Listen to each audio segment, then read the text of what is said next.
तो dear students, start करते हैं आज की lecture statement of purpose. 11th English और 12th इंग्लिश इन क्लासेस में ये क्वेश्चन 4 मार्क्स के लिए पूछा जाएगा। ओके, यहाँ पर इस वाली वीडियो में हम लोग क्या करते हैं, हम लोग देखेंगे क्वेश्चन किस टाइप का होगा और उसका आंसर कैसे लिखना है। मैं आप लोगों को फॉर्मेट या सैम्पल बताऊंगा आंसर का, ताकि आगे एग्जाम्स में किसी भी टाइप का अगर स्टेटमेंट ऑफ पर्पस या SOP को लेकर के कोई क्वेश्चन आए तो आप उसे आसानी से सॉल्व कर लो। पहला क्वेश्चन तो यह है कि सर इसे लिखना कितना बड़ा है, तो 15 से 20 लाइंस के आसपास आपका आंसर होना चाहिए, इससे बड़ा ना हो, क्योंकि अगर आप लोग ज़्यादा डिटेल लिखने जाओगे तो मार्क्स तो 4 ही मिलेंगे आपको, लेकिन अगले क्वेश्चंस के लिए आपके पास टाइम नहीं रहेगा। इस तरह से हम लोग यहाँ पर इसे सीखते हैं कि कैसे भी अगर एग्जामिनर लोग आपसे घुमा फिरा कर क्वेश्चन करें तब भी आप इसे अच्छे से लिख पाओ। ओके, यहाँ पर देखिए how to make statement of purpose किस तरह से बनाना है। तो सबसे पहले स्टार्ट में आप लोग इंट्रोडक्शन लिखोगे। ओके, जनरली 2 लाइंस के आसपास ये होता है। आपने अपने स्टेटमेंट ऑफ पर्पस को अलग अलग पैराग्राफ्स में डिवाइड करना है। ओके, उसके बाद एक qualification, why you want admission. जब आप स्टेटमेंट ऑफ पर्पस लिखो तो उसमें यह भी लिखना कि आपको कहीं पर एडमिशन क्यों चाहिए। ओके, क्या होता है स्टेटमेंट ऑफ पर्पस? एक तरह की एप्लीकेशन होती है किसी यूनिवर्सिटी को जहाँ पे आपको एडमिशन लेना होता है।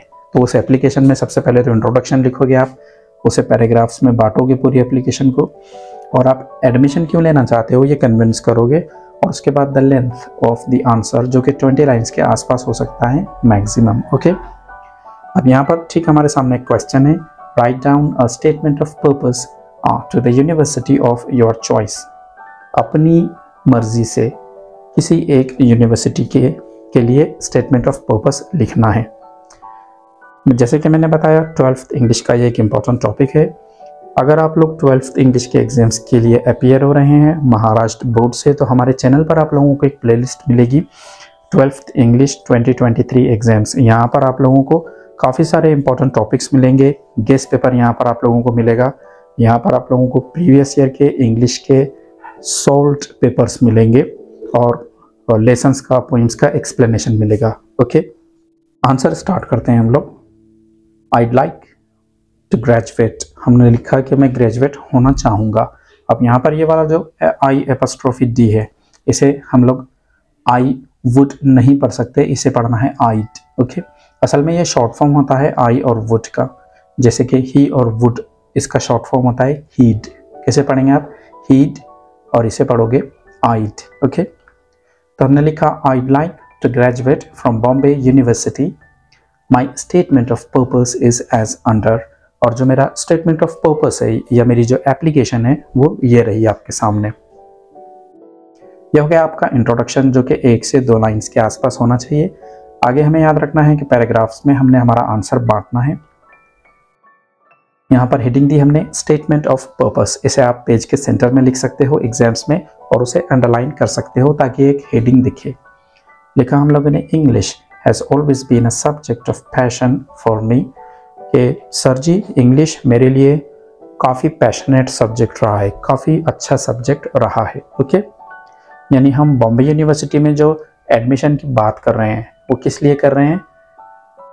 हम ग्रेजुएट होना चाहते हैं बॉम्बे यूनिवर्सिटी से और हम सब्जेक्ट इंग्लिश लेना चाहते हैं, तो हम जो एडमिशन इंचार्ज हैं उनको कन्विंस कर रहे हैं कि हमारी इंग्लिश अच्छी है। And it's because of our English teachers, और मेरी इंग्लिश अच्छी क्यों है, मैं इंग्लिश को लेकर पैशनेट क्यों हूँ, ये हमारे इंग्लिश टीचर्स की वजह से है। My father was one of the persons who taught me English at a very basic level, और मेरे जो फादर हैं उन्होंने भी मुझे काफ़ी बेसिक लेवल से इंग्लिश पढ़ाया है, मेरे टीचर्स में से वो भी एक हैं। विथ ईच पासिंग ईयर, और जैसे जैसे टाइम गुजरा, my attraction with English kept growing, तो इंग्लिश को लेकर के जो मेरा अट्रैक्शन था, जो बॉन्ड था, वो बढ़ता ही रहा। ओके, बॉन्ड स्ट्रॉन्ग होता रहा। अब यहाँ पर देखिए हमने अब पैराग्राफ में इसे डिवाइड किया है। आगे क्वालिफिकेशन का देखते हैं हम लोग कि हम ये एडमिशन क्यों लेना चाह रहे हैं, अगले वाले को ये कन्विंस करना है। पैराग्राफ बना करके लिखा हमने, My purpose behind seeking admission in this famous university is its department. कि मेरा जो पर्पस है आपके पास एडमिशन लेने का वो काफ़ी सिंपल है। आपका जो इंग्लिश डिपार्टमेंट है काफ़ी अमेजिंग है, तो मैं चाहता हूँ आपके पास मुझे एडमिशन मिले।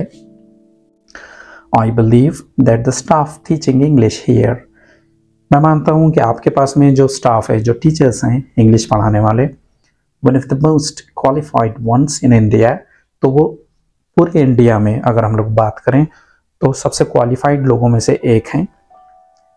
Famous English writers such as Miss Sushmita and Mr. Deepak have been students of this department as well। और ये जो फेमस राइटर्स हैं, मिस सुष्मिता हैं या मिस्टर दीपक हैं, ये भी तो एक पीरियड में आपके स्टूडेंट्स थे। आगे लिखा हम लोगों ने, I just hope that I get opportunity to learn in this esteemed university as well।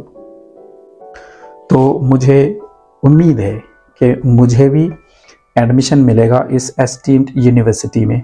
Esteemed यानी जो काफ़ी चर्चित है, जो काफ़ी मतलब रिस्पेक्टेड है, लेकिन रिस्पेक्टेड हम लोग लोगों के लिए कहते हैं, अगर यूनिवर्सिटी रहा तो हम एस्टीम्ड लिख सकते हैं। I intend to study PG, और मुझे यहाँ पर पीजी भी करना है आगे। पीजी का क्या मीनिंग होगा? पोस्ट ग्रेजुएट, यानी ग्रेजुएशन जो 3 साल का होता है, उसके बाद भी मुझे यहीं पर पढ़ना है। And do doctorate as well, और इसी सब्जेक्ट को लेकर के मुझे डॉक्टरेट भी करना है। ओके अब देखिए यहाँ पर हम लोगों ने हमारा पर्पस बताए एडमिशन का, हमारी क्वालिफिकेशन बताए। आगे हम लोग देखते हैं the length of the answer 20 lines maximum. तो अच्छा खासा हम लोगों ने यहाँ पर लिख रखा है पूरा का पूरा। Sir I am a ferocious reader, कि जनाब मैं काफ़ी मतलब पढ़ाकू हूँ, पढ़ने वाला हूँ। फेरोशियस रीडर यानी पढ़ाकू।